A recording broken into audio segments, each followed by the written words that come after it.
Let you know a little bit more about what's happening to our NHS services. We stand for no cuts, no closures to our health services.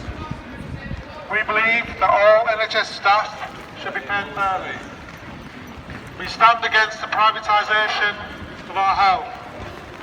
Well, I'm Jude Letham, Coordinator for Keep Our NHS Public North East, and we are part of a national campaign to draw attention to the fact that the NHS is being privatised by stealth. You know, it's being done gradually, little bits of it are being privatised.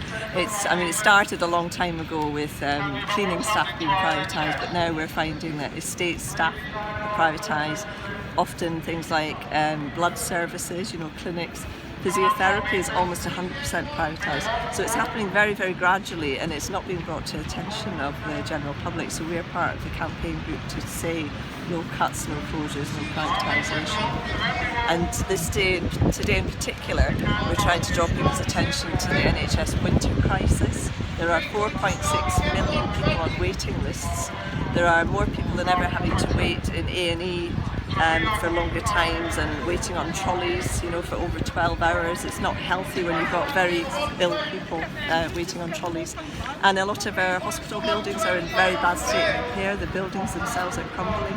So we're just trying to get, because the BBC and the mainstream media is not talking about this. And of course with the coronavirus as well, it could be a major issue. You know, if we've got these waits in A&E, it could be quite a serious thing if that becomes more widespread within the country. Well, I watched a programme last night on, I think it was on Channel 4, and they were saying that about 96% of NHS staff don't believe that they would be able to cope with it, because if you've already got A&E with all these people waiting on trolleys, and and you've got 4.6 million people waiting for operations, the NHS is clearly understaffed and underfunded. So if it's already stretched beyond the limit, it's not coping at the moment. If you then add in an emergency situation, which could be a national emergency situation, it's not going to be able to cope with that. Yes. I have no idea what's going to happen. Yes, there is a campaign group called Health Campaigns Together, and that's a sort of umbrella organisation. We have a copy of one of their newspapers that they give out, and there is 999 call for the NHS. There's Docs Not Cops, who are concerned about the way that migrants are treated, because now migrants are charged for treatment, and in many cases if the migrants are people who are asylum seekers, there's no way they have money for that sort of treatment. And there was the Keep Our NHS Public, which KONP for short, they recently reported that 3 migrant women who are pregnant had died because of lack of treatment. In fact, they may have been entitled to treatment, but if they don't think they're entitled, they won't come forward. So on their website, if you look on the KONP website, you'll see that story there as well. So there are lots of other groups, and we do all cooperate together and work together, and we go to each other's conferences and so on. So it's a very cooperative, but the Health Campaigns Together newspaper, the latest one, is actually over on the stall there. But we do have presence on Twitter, Facebook. We have about 500 people on our contact list already, and we do leafleting in the streets, and we have meetings which everybody is welcome to come to. About every 4 to 6 weeks we have a meeting in Brunswick Methodist Church, which is just... Well, I think to some extent they are, but it's a difficult situation because the government keeps saying, oh, there's plenty of money. They say there's extra money going in here and there's extra money going in there. But often the extra money is just inflation related. It's not actually, and it's not demand related, and it's not dealing with the actual the numbers and So I think to some extent people are aware, but of course most people most of the time aren't actually using the NHS, so they're not actually seeing what's going on in our hospitals and and the doctors.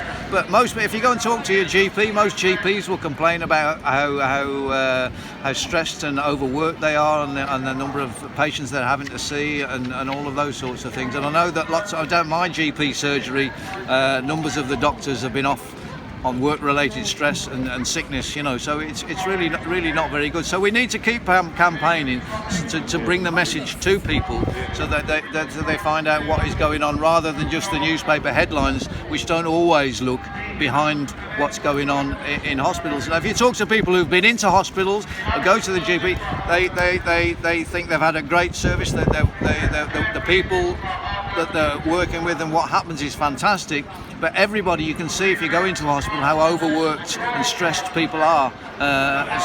Something needs to be done.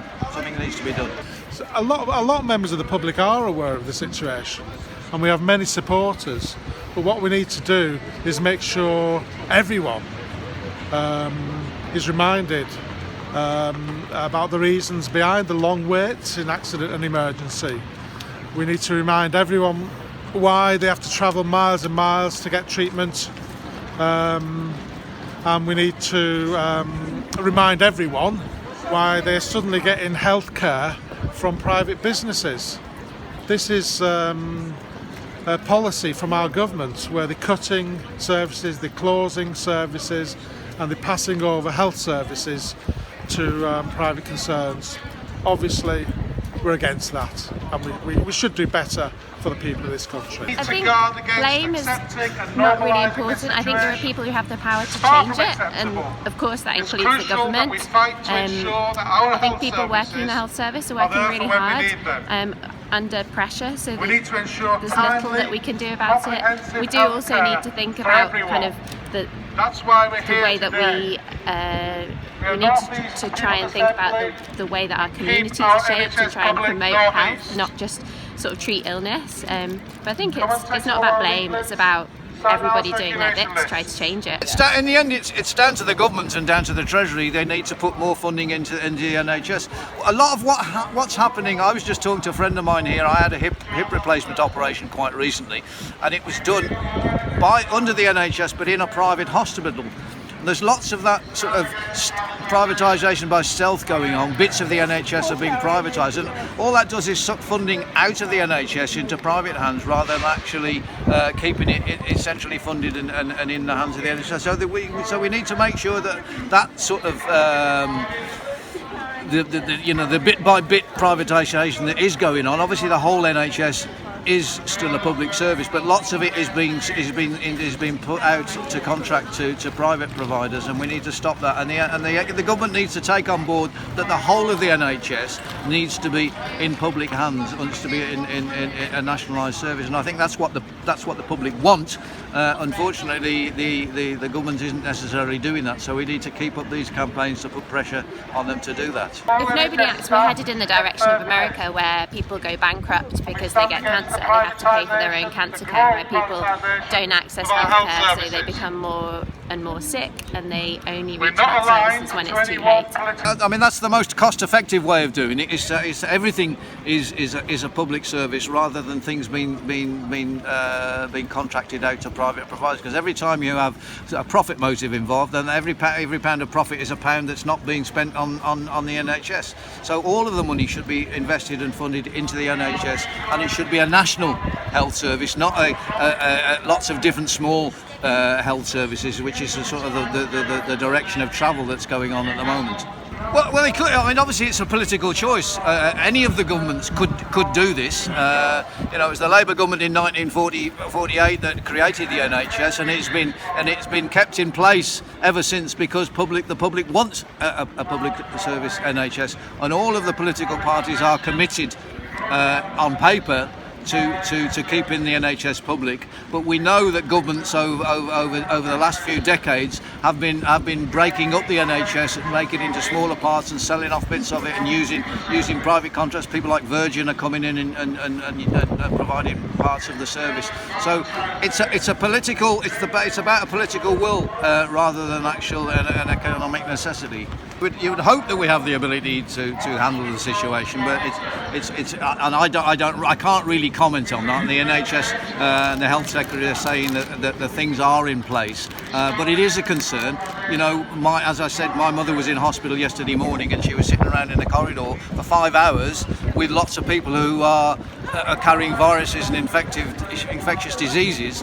You know, she could easily have picked up something there. Somebody could have been in wanting to be seen, and perhaps, you know, they thought they had coronavirus and there was nobody yet to see them. So it can't make things better, the fact that we're having this crisis and that there are other waiting lists. If we had an adequately funded service and it was being properly run, then they would be able to isolate people as and when they came in to look at those things. So it is a concern, but hopefully it won't get out of control.